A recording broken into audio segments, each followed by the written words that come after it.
अस्सलाम वालेकुम, आप देख रहे हैं प्रोग्राम खबर। ये है, मैं हूं शाजिया अशरफ। प्रोग्राम में मेरे साथ सईद काजी हैं और समीर हैं। नाजरीन, वैसे तो पूरे मुल्क में सेहत और इलाज मुआलजे की जो सूरत हाल है सरकारी सतह पर एक जैसी है।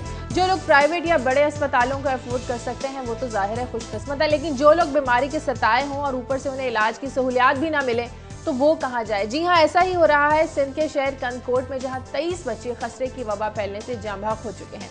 क्या खसरा एक ऐसी बीमारी है जिसका इलाज मुमकिन नहीं है, इसका इलाज नहीं हो सकता, इस पर बात करेंगे। दूसरी जानिब हम आपको बताएंगे कि मंडी बहाउद्दीन में साबिक सदर परवेज मुशर्रफ के दौरे इक़्तिदार में 1 अरब 25 करोड़ की लागत से शुरू होने वाला इंतहाई जदीद नौयत का डिस्ट्रिक्ट हेडक्वार्टर अस्पताल 4 साल गुजरने के बाद भी मुकम्मल नहीं हो पाया है। आखिर ऐसा क्यों होता है कि अवामी फलाह बहबूद के जो मंसूबे होते हैं किसी भी हुकूमत के खत्म होते ही रोक क्यों दिए जाते हैं? आने वाली हुकूमत इसे जिम्मेदारी से पूरा क्यों नहीं करती? इस पर आज हम बात करेंगे। हमारा आज का सवाल भी सुन लीजिए। सवाल हमारा ये है कि मुस्लिम लीग नून और पाकिस्तान पीपल्स पार्टी एक दूसरे पर बदउनवानी का इल्जाम लगा रही है। आप क्या समझते हैं, इनमें से सच्चा कौन है? इस पर अपनी राय दीजिए, ईमेल करें या SMS कीजिए। इसके अलावा और बहुत सी अहम खबरें आपके साथ शेयर करने के लिए सबसे पहले समी साहब से पूछते हैं। जी समी साहब। शाजिया, रजिस्ट्रार सुप्रीम कोर्ट ने फिर कहा है पब्लिक अकाउंट्स कमेटी को कि हम आपके सामने आज पेश नहीं होंगे और पब्लिक अकाउंट्स कमेटी को इस बात का कोई इख्तियार नहीं कि वो सुप्रीम कोर्ट के माली मामलात का जायज़ा ले। इस पर बात करेंगे। दूसरा, एक और भी रिमार्क सामने आए हैं। जो जजेस केस है उसमें कहा है जज साहब ने कि जो सीनियरिटी का असूल है वो सिर्फ जो चीफ जस्टिस ऑफ पाकिस्तान है उनकी तकर्री पर अप्लाई होता है। अच्छा। बाकी जो दूसरे हाई कोर्ट्स के जजेस और जो दूसरे हैं गालबन ये असूल वहाँ उसका इतलाक नहीं होता। फिर जिक्र करेंगे पासपोर्ट का। पासपोर्ट बाहर जाने के लिए ट्रैवलिंग डॉक्यूमेंट है। पाकिस्तान में इस वक्त लाखों लोग जिन्होंने अप्लाई किया हुआ है गुज़श्ता कई माह से उनको पासपोर्ट्स नहीं मिल सके क्योंकि वजारत ख़जाना और पासपोर्ट इशूइंग अथॉरिटी में फ़ंड्स के इजरा के मामले पर कोई झगड़ा है और जितनी बुकलेट्स उन्हें चाहिए वो नहीं मिल रही। इस मामले का जायज़ा लेंगे। फिर शाजिया, एक स्वीडिश वर्कर थी लाहौर में जो तकरीबन 35-40 साल से रह रही थी, उनको गोली लगी थी, उनका इंतकाल हो गया और वो एक टीच कर रही थी यहाँ पर। 40 साल तक उन्होंने सर्व किया लेकिन यहीं से फिर वो गोली लगी और वो अल्लाह को प्यारी हुई। इस पर गौर देखेंगे।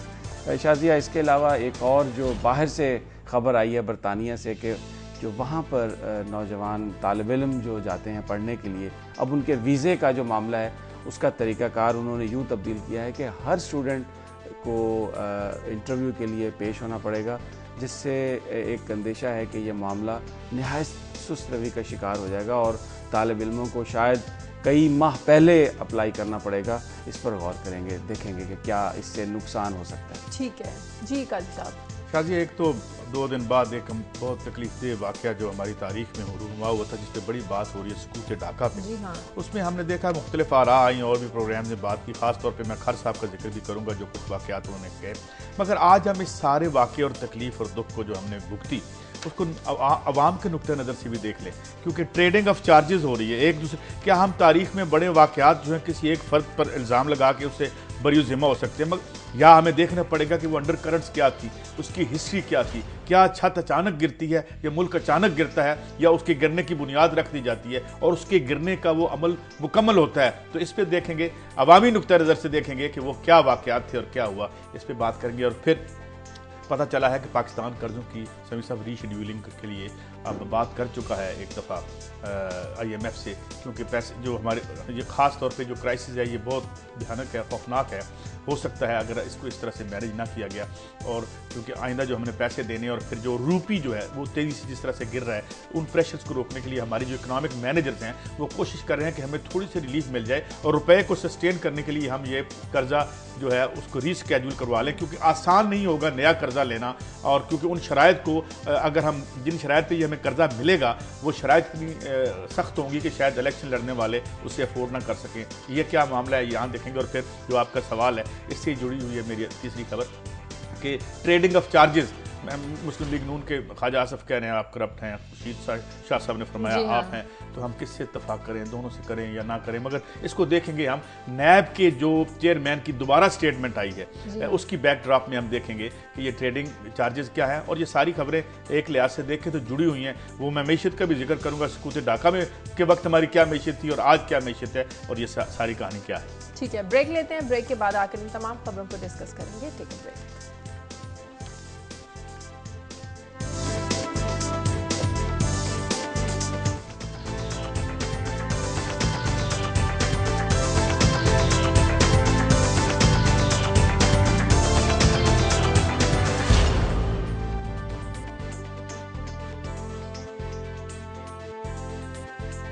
हो जाता है ना। ब्रेक के बाद खुशामदीद नाज़रीन। कोई भी बीमारी या मर्ज जानलेवा तब साबित होता है जब बर वक्त उसका इलाज ना हो सके, बर वक्त दवाइयां ना ली जाएं, वो सहूलियात फराहम ना की जाएं जो रिक्वायर्ड होती हैं। ऐसा ही कुछ हो रहा है कंदकोट में, जहां पर खसरे की वबा फैली है और फैलती ही जा रही है, जो कि 23 बच्चों की जान भी ले चुकी है। आखिर क्या वजह है, क्यों ये बीमारी जानलेवा साबित हो रही है? हमारे नुमाइंदे कंदकोट से दिलीप ठाकुर हमारे साथ हैं, उनसे बात करते हैं। दिलीप, आखिर क्या वजह है कि 23 बच्चे जाँ बहक हो चुके हैं? दवाइयां नहीं है क्या वहां पे? इलाज नहीं मिल रहा बच्चों को, डॉक्टर्स नहीं है वहां पे, वजह क्या है?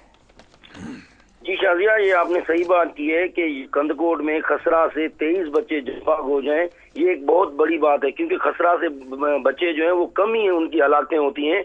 यहाँ पे पोजीशन ये है कि खसरा के जो टीके लगाए जाते हैं सरकारी तौर पर, वहाँ पे सरकारी टीके नहीं लगाए गए, और जहाँ पे जो 3 माह पहले बरसात पड़ी, बरसात का जो पानी है अभी तक शहरों में, कंदकोट शहर में भी 3 से 4 फुट खड़ा हुआ है, जिसके बायस खसरा इतनी तेजी से फैल रही है, और उसके बचाव के लिए महकमा सेहत की जानिब से कोई इकदाम नहीं उठाए गए, कोई कैंप नहीं लगाई गई। और 13 दिन पहले जब ये खसरा का वबा फैला, उसमें 6 हलाकतें पहले दिन हो गई।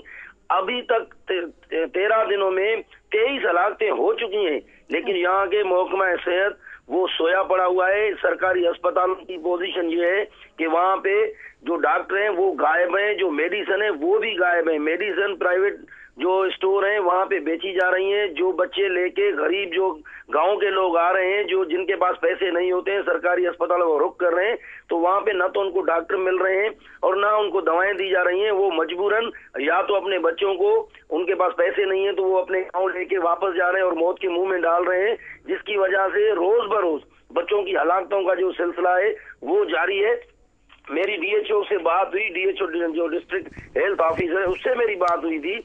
उनको हमने कहा कि ये 23 बच्चे हलाकतें हो गई हैं, आप ये क्या कर रहे हैं, महकमा सेहत कहाँ है? लेकिन हैरान कुन बात ये है कि वहाँ पे उनका जो जवाब था वो कह रहा था कि हम अवाम के सामने जवाब दे नहीं है, आपको हम जवाब दे नहीं, हम तो अपने महकमा सेहत को जवाब दें।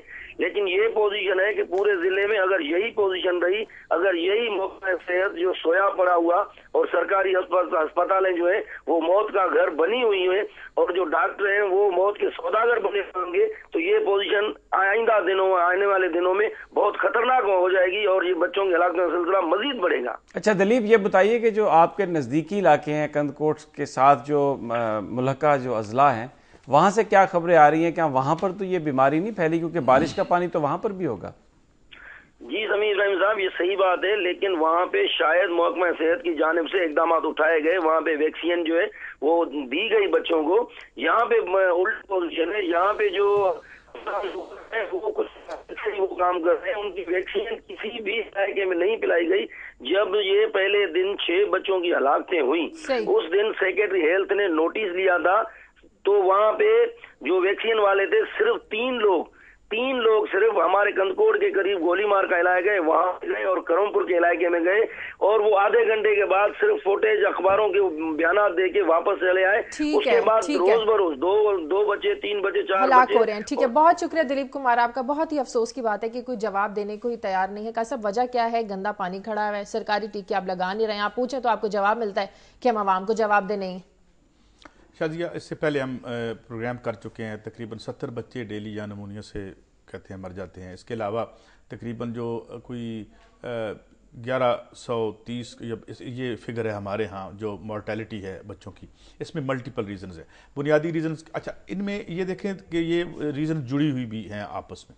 मिसाल के तौर पे गंदा पानी है अब आप, और फिर इस सूरत हाल की वजह से जो हमारे एक्सचेकर पे मजीद अखराजात आ जाते हैं, जब हम हेल्थ पे मुनासिब रकम खर्च नहीं करते तो अल्टीमेटली एक बड़ा खर्चा हमारे ऊपर वो इम्पोज कर देते हैं। लेकिन ये चीजें तो जरूरी है ना, बचपन में ये टीके लगना जरूरी होते हैं। मगर ये कैसे जरूरी है? मिसाल के तौर पे अब मैं बात ये करता हूँ बुनियाद का 0.3% ऑफ GDP अगर आप हेल्थ पे लगाएंगे तो आपने ये तय कर लिया है इन रियलिटी के you don't want to treatment, आप लोगों को नहीं देना चाहते, ठीक है। अब हो क्या रहा है, जो बुरा भला इंफ्रास्ट्रक्चर हमने शुरू में बनाया था, जब ज्यादा स्टेट कैपिटलिज्म था यहाँ पे, जब अयूब खान थे या जुल्फकार अली भुट्टो, तो उसके बाद आपने इसको सेहत को प्राइवेटाइज कर दिया। प्राइवेटाइज करने से ये हुआ कि एक तरफ तो बहुत बाकमाल फैसिलिटीज भी यहाँ पे आ गई बड़े बड़े, मगर उनकी एक्सेस लेस देन 1% लोगों को है, और जो आवाम की सूरत, अब बेसिक हेल्थ यूनिट्स हैं वहाँ पे काम नहीं हो रहा। तो इसमें मैं ये समझता हूँ कि, और फिर ये फिगर भी हम बार बार कह चुके हैं, जब 83% लोग जो हैं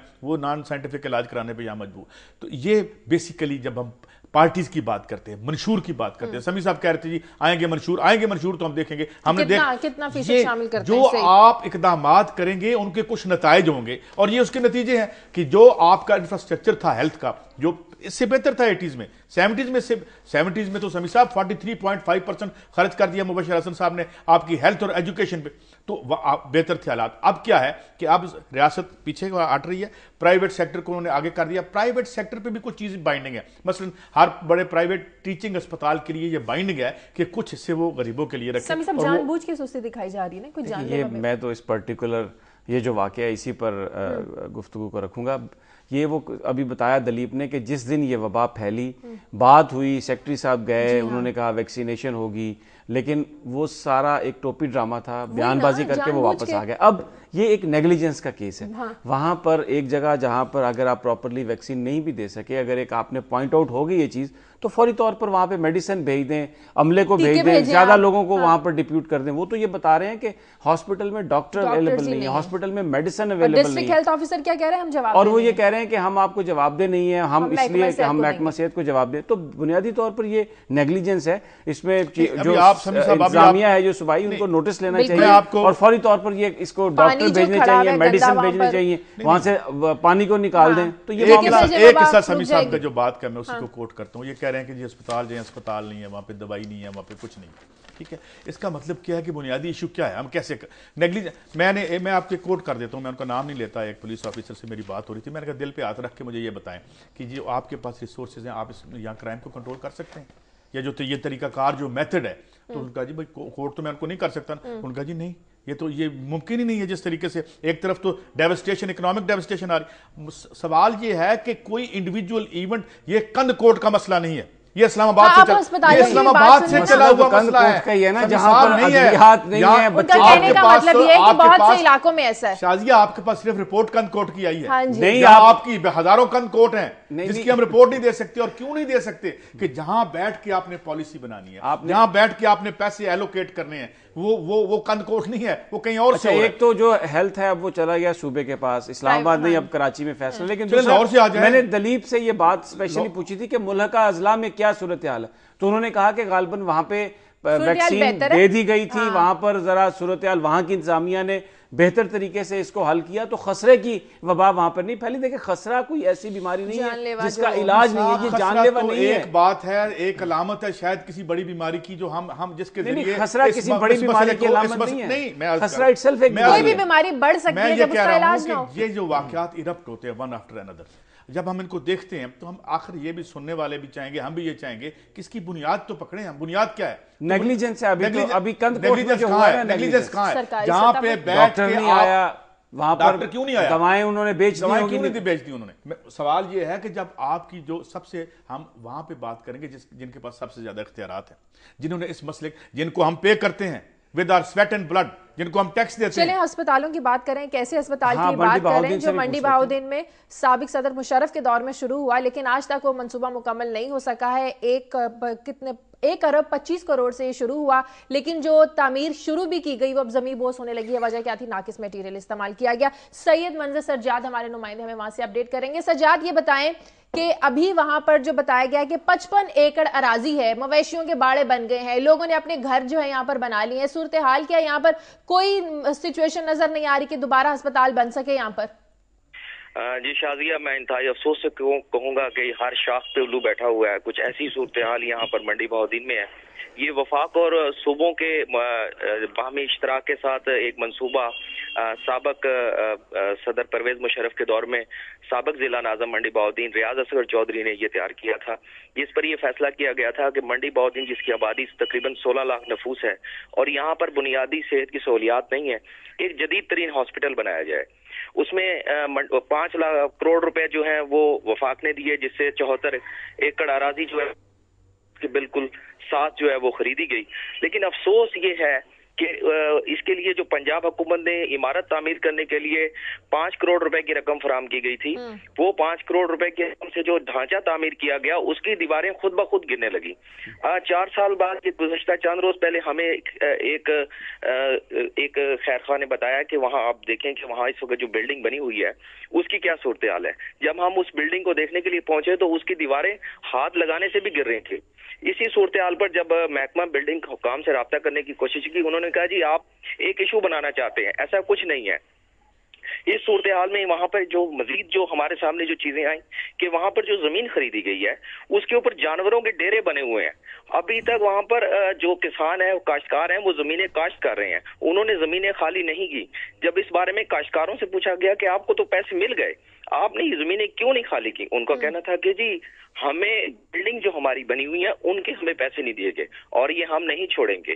जी ये इस वक्त जो इंतहाई तशवीशनाक सूरत हाल है वो हमारे सामने है। और डीसीओ जब इस बारे में पूछा मंजर, मैं ये अभी जब हम ये स्टोरी कर रहे थे तो मुझे एक SMS आया जिसमें कि लिखा ये हुआ था कि ये इसलिए फंड्स नहीं मिल रहे क्योंकि मंडी बहाउद्दीन में सारे जो नुमाइंदे हैं, ज़्यादातर सीटें वो कौमी असम्बली और सूबाई असम्बली की पीपल्स पार्टी के पास हैं, तो इसलिए शायद सियासी बुनियादों पर फंड्स एलोकेट नहीं हो रहे। क्या इसमें कोई हकीकत है, नजर आ रही है आपको वहाँ पे?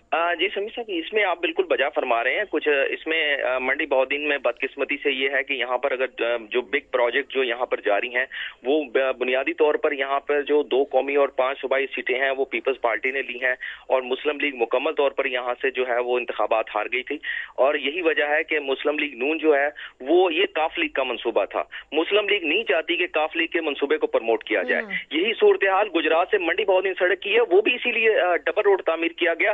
वो आधा डबल रोड तामीर हुआ है और आधा वो बीच में छोड़ दिया है। क्या इशू है? इशू ये है कि ये जो सड़क है ये वफाकी वजीर नजर मोहम्मद गोंदल के घर के सामने से गुजरकर सालम इंटरचेंज पर जाएगी। यही सूरत हाल इस हॉस्पिटल के साथ है। आधे फंड जो है वो वफाक ने देने थे, आधे फंड सूबाई हुकूमत ने देने थे, लेकिन सियासी बुनियादों की वजह से ये मंसूबा आगे नहीं बढ़ सका। बहुत शुक्रिया सज्जाद आपका। जो दीवार है वो खुद ब खुद गिर गई, गोया किसी का कसूर नहीं था, दीवार का अपना कसूर था, ये इसलिए खुद ब खुद वो गिर गई। जिस तरह आप कहते हैं ना कि वाकये को जरा महदूद करके देखा जाए, लेकिन सब नुकसान तो हमेशा आवाम का ही होता है ना, सियासी बुनियादों को सियासत की नजर नहीं होना चाहिए। हॉस्पिटल जो है वो तो आवाम को, बीमार लोगों को इलाज देने के लिए बनाया जाता है। तो क्या था मुशर्रफ के दौर में नून शुरू कर देती, जिन्होंने कानून साजी करनी है, जिन्होंने फंड एलोकेट करने हैं, उनके लिए अस्पताल हैं, बहुत आला है, बहुत ठीक है। चलिए मुझे ब्रेक लेनी है, ब्रेक के बाद वापस आते हैं।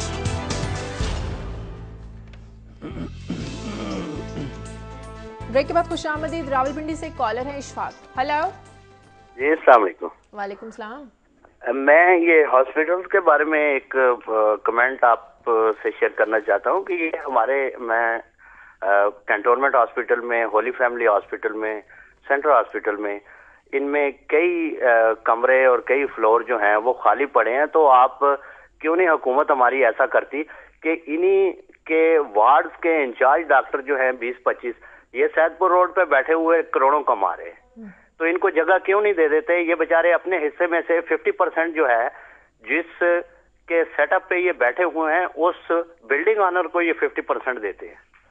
तो ये अगर हॉस्पिटल में बैठ जाएं तो रात के 11 बजे तक प्राइवेट जो पेशेंट हैं उनकी भी खिदमत हो सकती है, और इनकी अर्निंग भी रीजनेबल हो सकती है। Thank you. ठीक है, बहुत शुक्रिया इशफाक आपका। एक तजवीज है उनकी इस पे। अब ये आयरॉनिक है, वो बड़ा है या वो है, उन्होंने ये बताया कि ये डॉक्टर जो हैं ये प्राइवेटली इतना पैसा बनाते हैं, थोड़ा सा टाइम अगर वहाँ पर सरकारी हॉस्पिटल्स में अपनी जॉब ही टाइम ही अपना दे दें पूरा, तो बहुत सारे जो मरीज बेचारे गरीब हैं जो प्राइवेटली अफोर्ड नहीं कर सकते, तो वो उनकी खिदमत हो सकेगी। ये बड़ी अच्छी बात है, उन्होंने पॉइंट आउट की है बड़ा सरकास्टिकली। लेकिन अच्छा, मैं चलता हूँ आज जो अब हमारी अपनी खबर है। एक अकाउंटेबिलिटी की बात होती है पाकिस्तान में, जिसमें ये कहा जाता है, फिर एक इस्तिस्ना की बात होती है। सुप्रीम कोर्ट ने कहा कि कोई सदर है, वज़ीर आज़म है, किसी को कोई इस्तिस्ना हासिल नहीं है। अकाउंटेबिलिटी की बात आती है तो हम भी ये कहते हैं कि जी किसी सबकी होनी चाहिए। लेकिन जब पब्लिक अकाउंट्स कमेटी ने सुप्रीम कोर्ट के रजिस्ट्रार को ये ख़त लिखा कि आपने ये जो अमाउंट इतनी खर्च की है गुज़श्ता चंद सालों में, उसका हिसाब किताब आप पब्लिक अकाउंट्स कमेटी के सामने पेश करें, तो उन्होंने कहा कि जी हम इसके सामने पेश नहीं हो सकते, क्योंकि अदलिया जो है वो उसको मुकन्ना से अलहदा कर दिया गया है और वो सामने नहीं आएगी। ये अदलिया की जो इंडिपेंडेंस है उस पर कोई ज़रब लग सकती है। अब ये मामला यूँ नहीं है। जो जज है सुप्रीम कोर्ट के, मसलन चीफ जस्टिस साहब जो हैं, उनके पास दो ओहदे हैं। एक तो वो चीफ जज हैं जिसका ताल्लुक अदालत में जो मुकदमे आते हैं उसका वो फैसला करते हैं, वो बात समझ में आती। दूसरा वो उस सुप्रीम कोर्ट के चीफ एग्जीक्यूटिव भी हैं। वहाँ पर जो सुप्रीम कोर्ट के रेस्ट हाउसेज में किसने ठहरना है, किसने जाना है, कौन सा ब्लॉक बनना है, किसने क्या करना है, वो जो एडमिनिस्ट्रेटिव पावर्स हैं वो भी उनके पास है। अब जब पब्लिक अकाउंट्स कमेटी हिसाब किताब मांग रही है तो उसमें वो जो कमरा अदालत में जो फैसले करते हैं उसके बारे में वो बात नहीं कर रहे, वो बात कर रहे हैं उनके उस इख्तियार के हवाले से जो उन्होंने बतौर चीफ एग्जीक्यूटिव, जो कोई भी चीफ जस्टिस है या कोई भी वहां पर जिनको इख्तियारात दिए गए, उन्होंने जिस तरह पैसे खर्च किए, तो वो आकर इसका हिसाब किताब दे। इससे मुझे ये बात समझ में नहीं आती कि अदलिया की आज़ादी पर कहाँ से हरफ आ जाता है और कहाँ पर ये कोई ऐसी बात होगी कि जिससे उनके मामलात पर कोई प्रॉब्लम आ जाएगी। अकाउंटेबिलिटी की जब हम बात करते हैं, हिसाब किताब की बात करते हैं, तो किसी को कोई इस्तिस्ना हासिल नहीं है। सब आदमी जो हैं उनको आकर, हर महकमे को आकर अपने अखराजात का आवाम को बताना पड़ेगा। और फिर दूसरी बात यह, जब बजट होता है, पैसे जो सारे फंड्स की एलोकेशन होती है वो तो होती है पार्लियामान के हाथ से, तो जो पैसे देता है वो उसका हिसाब किताब लेने का भी वो उसका मजाज है। तो इसको ये कंफ्यूज नहीं करना चाहिए सुप्रीम कोर्ट को, क्योंकि ये जो बतौर जज उनके जो अदालती फैसले हैं उसके हवाले से अकाउंटेबिलिटी नहीं है, ये तो रकम का जो खर्चा है उसकी बात है। बिल्कुल ठीक बात, मैं एग्री करता हूँ, मतलब हर किसी को अकाउंटेबल होना चाहिए। मगर इसमें एक प्रॉब्लम बड़ा है। प्रॉब्लम ये है, जब हम अपने नुमाइंदों से कहते हैं कि मैं अकाउंटेबिलिटी करनी है आपकी, तो वो कहते हैं वो आवाम करेंगे, अगले इलेक्शन में हमें वोट आउट कर दें। हाँ। बात यह है कि ये अब भाई मैं बिल्कुल इत्तेफाक करता हूं समी साहब जो बात करें, मगर इशू ये है कि यहाँ की जो जिम्मेदार क्लासेस हैं, जो जिम्मेदारान हैं, वो अकाउंटेबल नहीं होना चाहते। भाई कोई भी नहीं हो रहा, डिवाइड की इस साइड पे हो या डिवाइड की इस साइड पे हो, कोई होना ही नहीं चाहता। वो कहते हैं हमारी तो अकाउंटेबिलिटी अल्टीमेट जो है वो आवाम करेंगे। ठीक है, इसलिए यही वजह है कि पिछले 62 वर्षों में मैं बार बार कह चुका हूं कि कोई इससे तो कोई इनकार नहीं करता करप्शन। चेयरमैन नैब कह रहा है करप्शन है, हर बंदा कह रहा है करप्शन है, बंदा नहीं पकड़ा जाता। हाँ, हैक करता पूरी रियासत एक मामूली सा बजाय एक मामूली से आदमी के आगे बेबस होती है कि वो पता चलता है गवर्नर हाउस में बैठा है, पता चलता है वहां बैठा, हमें नहीं पता, खबरें आ रही हैं, गलत हो सकती हैं, सही हो सकती हैं। नतीजा क्या है कि हम एक भी बड़ी मछली को टच नहीं कर सकते। मुनीर आफ्ताब साहब का केस 4 साल से चल रहा है, किधर गया? अभी अदनान ख्वाजा, बाकी नाम किसका नाम हम लें? इसका मतलब ये है समी साहब कि ये नहीं करना चाहते अकाउंटेबिलिटी। दूसरी इसी से मैं खबर दूसरी जो मैंने वो सीनियरिटी के असूल की बात की थी, बात ये है कि अक्रॉस द बोर्ड सब होना चाहिए। अगर हम ये कहते हैं कि जी सीनियरिटी जो है वही अप्लाई होगी, तो भाई फिर वो तो हर जगह होनी चाहिए। ये कहना कि ये जी सिर्फ चीफ जस्टिस साहब की जो अपॉइंटमेंट है उसके हवाले से होगी, बाकी जो मामला हैं उसमें सीनियरिटी नहीं होगी, तो ये इसमें एक इबहाम है, इसमें एक कनेक्ट नजर नहीं आता। जैसे पहले ये कहा गया था कि जनाब कॉन्ट्रैक्ट पे कोई मुलाजिम नहीं रखा जाएगा, लेकिन फिर हमने देखा कि सुप्रीम कोर्ट के रजिस्ट्रार जो हैं उनको री एम्प्लॉय कर लिया गया, उनके कॉन्ट्रैक्ट में इजाफा कर दिया गया, लेकिन जो दूसरे जो महकमे हैं वहां पर उसकी इजाजत नहीं दी जाती। तो ये अगर आप अक्रॉस, मैं सिर्फ कहने का मकसद ये है, बड़ी सुप्रीम कोर्ट हमारे लिए मोहतरम है, पाकिस्तान को बड़ी उम्मीदें हैं, बहुत अच्छे काम भी हुए हैं वहां वहां पर, लेकिन अगर आप अक्रॉस द बोर्ड नहीं करेंगे, अगर आप जो असूल खुद वज़ा करते हैं उन पर पाबंदी नहीं करेंगे तो शकूक पैदा होंगे। और इस मौके पर पाकिस्तान के अदलिया जैसा मुमताज और बड़ा जो इदारा है उस पर अगर सवालिया निशान आए, क्योंकि पहले ही जो इरसलान इफ्तिखार साहब का मामला था उसमें बड़ा हंगामा हुआ कि जी अदलिया पर हमला हो रहा है, फिर उसको ये कहकर खत्म कर दिया गया कि ये दो प्राइवेट इंडिविजुअल्स के दरमियान मामला है और उसको खत्म कर दिया गया। कॉल ले लेते हैं लाहौर से ताहिर। हेलो जी, अस्सलाम वालेकुम। मैं दो चीजों पे कमेंट करना चाहूंगा। एक तो जो हमारे हॉस्पिटल्स हैं उनके अंदर जो लोग इस तरीके से पड़े हुए हैं जिस तरह के किसी जगह पे जानवर पड़े हुए होते हैं, और हमारे सियासतदान हुक्मरान ये अपनी अय्याशियां कर रहे हैं। इन्होंने कभी अवाम को रिलीफ नहीं दिया। इन सारी हमारी तमाम खराबियों की बुनियाद हमारे सियासतदान और करप्ट लोग हैं, जिनकी जिंदगियों का मकसद सिर्फ और सिर्फ इक़्तिदार के साथ चिमटे रहना है, चाहे वो किसी कीमत पे भी हो। और यही वजह है कि अब देख लें कि अब वक्त आ रहा है कि पीपल पार्टी और नून लीग वाले अपने अपने इक़्तिदार को बचाने के लिए ये एक दूसरे के साथ इत्तेहाद करने पे भी आ गए हैं। और अगर हम इन सियासतदानों को हम रिजेक्ट करके नए लोगों को लेके आए तो उससे हमें एक फायदा हो सकता है। एक बात तो ये, दूसरी जो अभी सुप्रीम कोर्ट की बात हो रही थी, ये सुप्रीम कोर्ट जो है ये इंडिपेंडेंट इदारा है। अगर हम इन्हें सियासतदानों की जो कमेटियां हैं उनके सामने जवाबदेह करेंगे तो इनडायरेक्टली सुप्रीम कोर्ट को प्रेशराइज किया जा सकता है। और अगर रजिस्ट्रार सुप्रीम कोर्ट ने जाके अपने आप को एहतसाब के लिए इन सियासतदानों को जिनको अंगूठा भी नहीं लगाना आता। बहुत शुक्रिया ताहिर आपका। सबसे पहले मैं तो उनके इस कमेंट से मैं एग्री नहीं करता। हाँ। बात यह है कि अगर पैसा आया है यानी पार्लियामान ने उसको मंजूर किया है तो बिल्कुल उनका ये हक है कि वो मालूम करें कि ये जो पैसा है ये कहाँ पर खर्च किया गया, अगर ये बिल्डिंग बनाई तो कैसे बनाई। ये पूरा अकाउंट्स का जो हिसाब किताब देना रजिस्ट्रार का जाके पाकिस्तान की पार्लियामेंट को, मैं नहीं समझता कि इससे अदलिया पर कोई हरफ आएगा, बल्कि उनकी नेकनामी में इजाफा होगा। अगर सब कुछ वहां पर सही खर्च किया गया तो लाके पेश कर दें, इससे तो दाद मिलेगी। लोग और मजीद कहेंगे कि देखें जनाब सुप्रीम कोर्ट ने कितना जबरदस्त पैसा खर्च किया। इदारों के लिए मिसाल होगी। अब अपना जो मामला है अपना खाता खोलना नहीं, दूसरों के खाते ना भी खुले तो रिमार्क्स में उनका सत्यानाश कर देना, तो ये एक बड़ा अजीब मामला है। ब्रेक लेने दें, ब्रेक लेंगे, ब्रेक के बाद वापस आते हैं।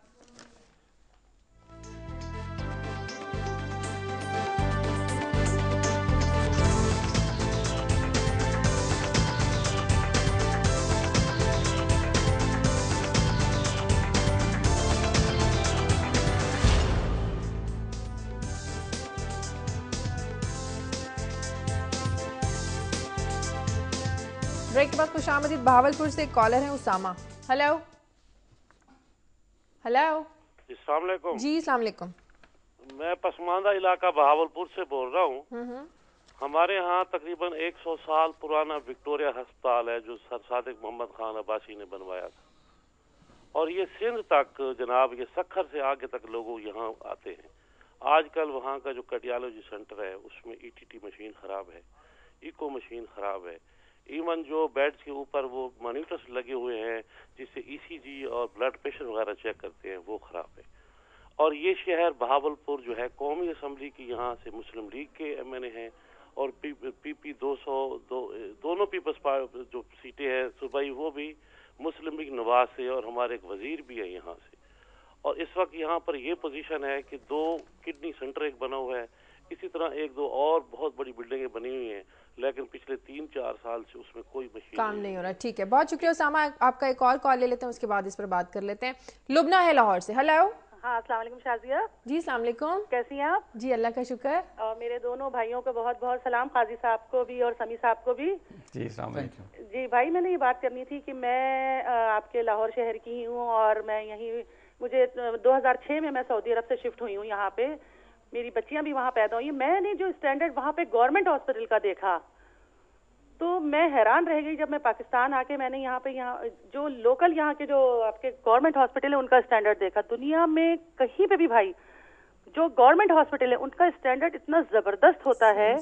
मेरी अपनी बच्ची खुद सिविल अस्पताल कराची में जो है वो हाउस जॉब करती है, कहती है अम्मी जब आप कराची आएंगी हाउस जॉब के में कभी आए तो आप नाक पे कपड़ा ली हुई होंगी, इतनी स्मेल आती है।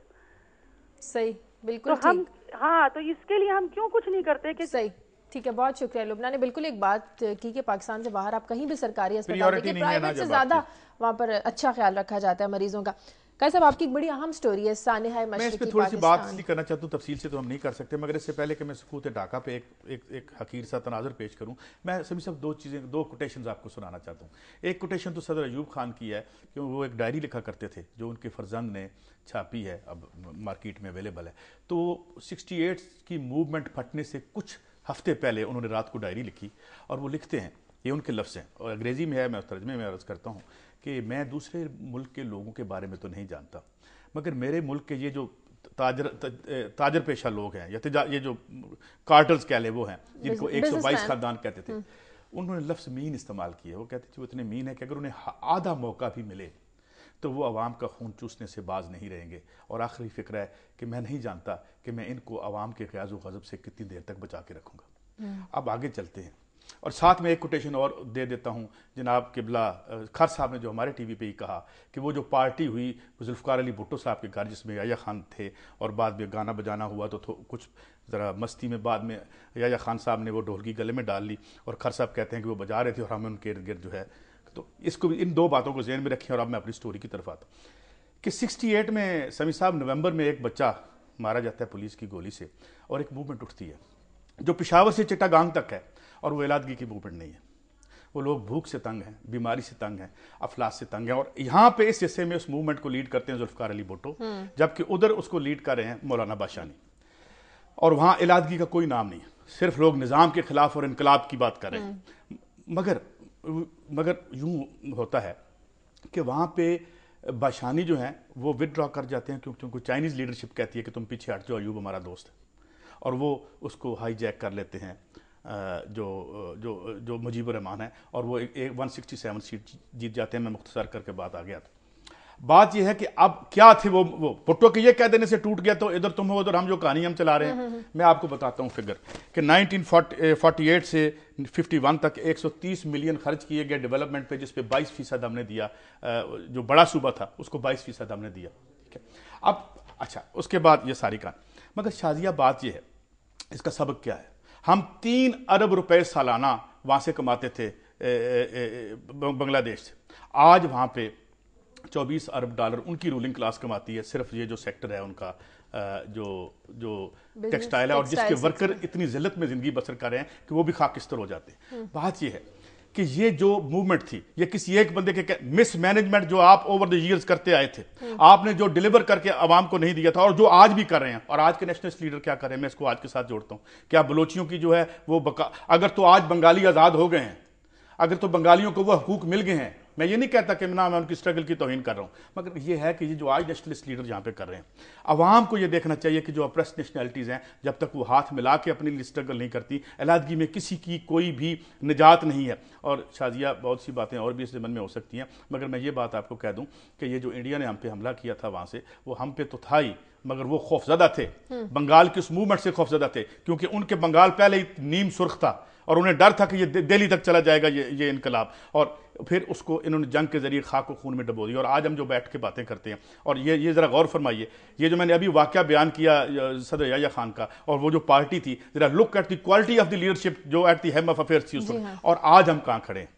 अगर ये तो आज फिर जो तहरीके जन्म मैं आखिरी बात करना, मैं दो बातें करके अपना, एक तो मैं उस्ताद दामन के शेर पे ख़त्म करना चाहता हूँ जो हमारे दोस्त हमसे अलग हो गए उनके लिए, और शायद इसी मौके के लिए उन्होंने कहा था उस्ताद दामन ने कि बर्बाद न आज़ादियाँ हथों होए तुसीवियों होए अस्सीवियाँ, लाली अखियाँ दी पे दस्ती है रोए तुसीवियों रोए अस्सीवियाँ। मगर आज इसको आज रिलेट करें ना, इस बलोचिस्तान से हम कैसे इस अजाब से निकलेंगे? क्या ये नेशनलिस्ट लीडर जो आज इलादगी की बात करते हैं दे सकते हैं कोई मुस्तकबिल? अगर तो बंगाल के नेशनलिस्टों ने कोई मुस्तकबिल दे दिया है अपने अवाम को तो ठीक है भाई, आप हो जाए। अगर वहां हल नहीं हुआ, वहां का इंफ्रास्ट्रक्चर, वहां की बर्बादी ऐसी है जैसे यहां थी और यहां भी है, तो इसका मतलब अगर वो अलहदा ना होते सोल्यूशन अलहदा है। और ये हम ये कहानी छोड़ दें, ये भुट्टो ने तोड़ दिया था, आपने मिलजुल के रूलिंग क्लास ने तोड़ा था, उनको उनके हकूक डिनाई करके, और आइंदा भी अगर आप ये करेंगे, अगर ये आप हकूक डिनाई करते रहेंगे। लेकिन अगर वो साथ भी रहते तो उनके साथ क्या सलूक हो रहा था ये भी तो आप जानते हैं ना, बंगाल जो यहाँ के जो लोग थे उनके साथ क्या सलूक हो रहा था। मूवमेंट तो यहाँ से पिंडी से शुरू हुई थी, यहाँ के ऑप्रेस्ड मासेस के साथ क्या हो रहा था यहाँ पे। तो मैं ये समझता हूँ कि इस्तेसाल, अब पंजाब और सिंध का मसला, पंजाब में मुझे ये बताएं, ये जिस फैक्ट्री में लोग आग से मरे हैं कराची में, वो बलोचिस्तान में है? वो तो आपके कराची मेट्रोपॉलिटन सबसे जदीद शहर में है, जहां 68% इकॉनमी आपकी कंसंट्रेटेड। तो लोगों के जो मसाइल हैं वो हल करने होंगे।